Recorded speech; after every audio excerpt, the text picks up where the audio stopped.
Have you ever heard of the syndrome called BBS? BBS stands for Bigger Barn Syndrome.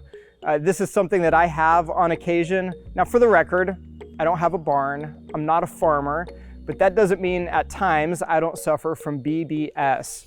Allow me to explain.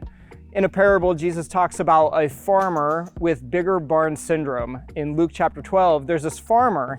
He brings in a ton of crops one season, so much that he doesn't really have room to store it all. So he says, you know what, I'll just build a bigger barn. Sounds smart, right?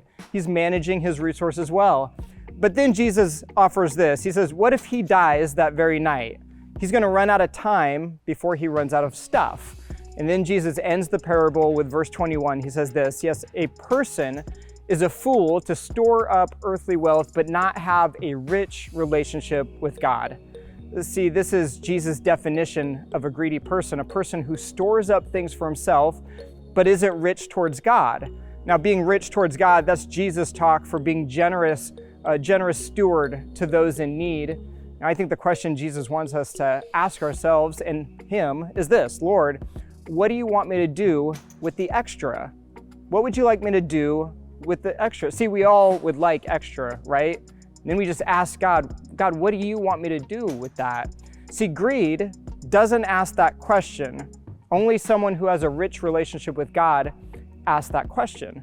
I love this quote from Andy Stanley. He says it like this. He says, guilt says, I owe you. Anger says, you owe me. Greed says, I owe me. See, generosity is the thing that guards against bigger barn syndrome, also known as greed. Now, before Jesus begins this parable, Jesus responds to a question by saying this. He says, guard against every kind of greed. Life is not measured by how much you own. See, the parable of the rich farmer does two things for us. It defines greed from God's perspective, and it offers a simple remedy. That simple remedy is to ask God, what should I do with the extra that you've given me? And then we will allow his answer to lead us into a life of generosity.